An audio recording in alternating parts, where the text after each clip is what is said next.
I'm Kathy Anderson, coming to you from Philadelphia. My short story collection is Bull and Other Stories from Autumn House Press. Thank you so much to Rebecca Aronson for inviting me to read. I'm really happy to be here, and thank you for watching. So I'm going to read the beginning of a short story that was published in the literary journal, The Normal School. But before I do, I want to tell you a little bit about how the story came about. About 30 years ago, I had a very intense experience in the foster care system, and it was my first experience of it. And thank you to all of the good people who work in the system trying to help children. So I wanted to write a story about a little girl growing up in foster care, and I tried, but it felt like a little locked door that I kept knocking on, and there was no way in. So I put it aside. And for about 30 years, I kept going back, knocking on that little locked door, asking, are you still in there? Are you still wanting to be a story? Nothing. Until one day I was in Kundalini yoga class, which is a special kind of yoga. It's very quiet, has a lot of chanting. And just like that, that little locked door popped open. I could hear the voice of the woman in this story. And I understood that the story had to take place in a yoga class. And after that, the story just poured out of me almost all at once after 30 long years of waiting. So this is the beginning of Hari Govinda. Before class starts, these yoga people, they get on my nerves. Rolling their special mats out like their butts are too good to sit on the free ones that come with their gym membership. No, they have to have purple and pink mats that match their special purple and pink outfits, their striped leggings, their purple sockies with Velcro ankle straps, and slots for their individual toes to slide in. Why? What the F for? Their layers of crisscross bras and tight tops, their matchy-matchy little jacket wraps, their purple water bottles. Not me. I use the free mats and wear basketball shorts a decade old from when I was the top scorer on my women's basketball team in community college, and a baggy gray t-shirt that says, "Nobody knows I'm a lesbian." The yoga people don't make eye contact with me, but I don't give a crap. I'm only here to prove a point to my soon-to-be ex, who says I have an anger problem and I never grow, and I'm not in touch with my emotions, and she dared me to sit in a yoga class just once for 1 hour. She said no way I could do it because I'm a raging pile of reactions and I don't have the inner patience and emotional maturity of an 8-year-old. Because I can't ever sit down calmly to talk things over. I stomp around my apartment like a caged animal, and she can't take it anymore. She says you can't have a healthy relationship with a caged animal. And if I don't learn to make peace with my past and my inner demons, she's out of this relationship. But she gives me one more chance to act like a mature grown-up and learn how to be happy and face things, not slam things around and shout like a child, not hide from happiness because you don't know it and trust it. Stop analyzing me, I said. You always do that, and you don't know a thing about me, really. I'm sorry I ever told you about my childhood. I wish you didn't know anything because it has nothing to do with anything. I moved to Philadelphia as soon as I could and left it all far behind me. The 21 foster homes spread across South Jersey, the 16 school systems, the hundreds of foster brothers and sisters I slept with, ate with, cried with, got my period with, and who I'll never see again. I can never ever find them because I only knew their nicknames, not even their real first names, and no last names. How am I ever going to find kids like Say, Nay, Pop-Tart, Stumpy, Chip Dog, Queen Reen, Doodlebug, Big Jazz, Little Jazz? I was only a kid at the time. A kid who got yanked out of home after home. Once on Christmas Eve, after I lived there for a whole year, because, my theory, that cheap-ass foster mom didn't want to buy me a present, because I was only a foster passing through. So she told the social worker I tried to strangle my foster sister, but I didn't. I didn't do anything wrong but wrestle with her for fun.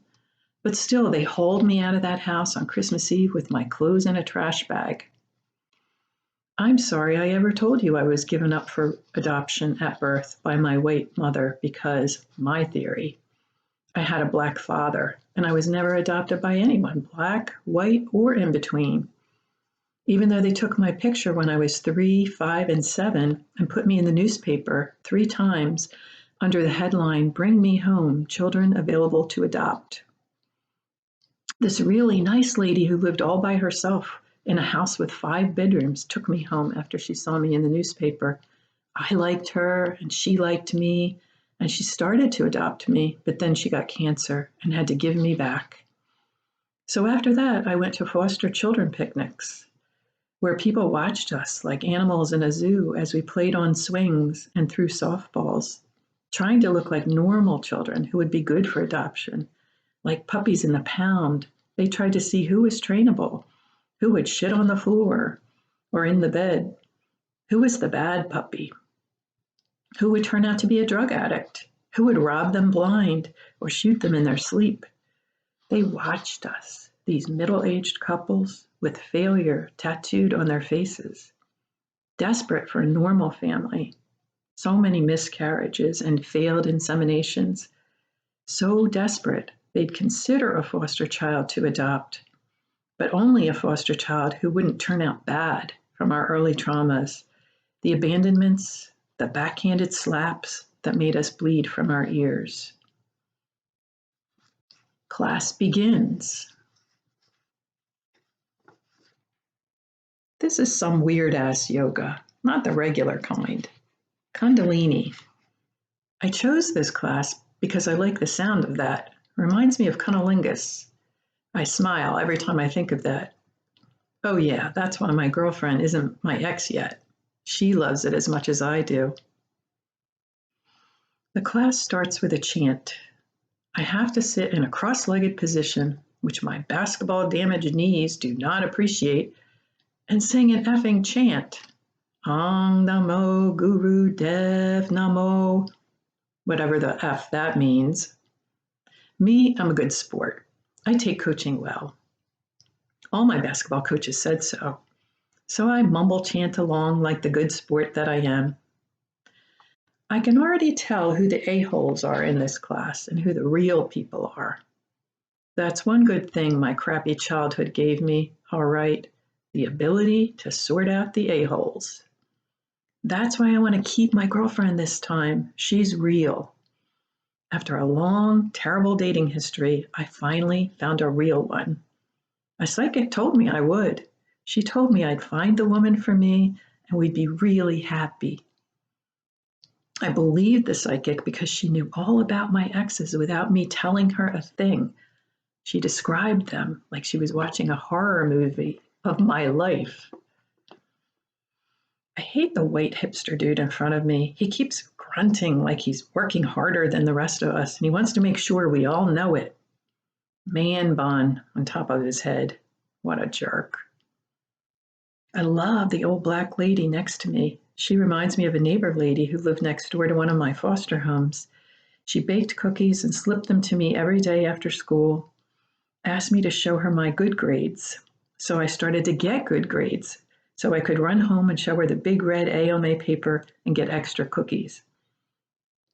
I loved her. This old yoga lady next to me throws up her legs in the air and farts. That's okay by me. At least she's honest with her farts. Doesn't squeeze her ass together to hold them in so no one will know she's human. We smile at each other. I might fart later, who knows? I never took a yoga class before, so maybe it won't agree with me and I'll let one loose. And now I know the old lady next to me won't hold it against me if I do. 10 minutes in. This is boring. The music is creepy. It's all this guru language while we hold our arms out, stiff for like 5 minutes. It's not easy like it sounds. My shoulders are hurting like a mother. And we breathe in and out real fast through our nose. Breath of fire, the teacher called it. She said it was extremely detoxifying, that it would cleanse us emotionally and physically. Meanwhile, this guy on her iPod is chanting, Hari, Hari, Hari Govinda. All I can think of is a woman named Govinda who doesn't shave her armpits and legs. I do like a hairy woman. There's no one in this class who appeals to me. The women are all too skinny or too old. My girlfriend is quite perfect. She's so crazy beautiful with her wild hair dyed all kinds of colors. Her hair makes me happy just to touch it. And I love her sparkly blue eyes. She's so excited to be alive that she shines.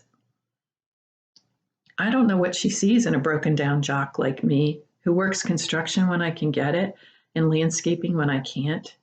But she has mentioned that she likes me in my leather jacket, pulling up on my motorcycle and saying, "Get on, woman." We head for the shore, walk on the boardwalk, eat beach fries and pizza. Now, does anything on earth taste better? We have so much fun.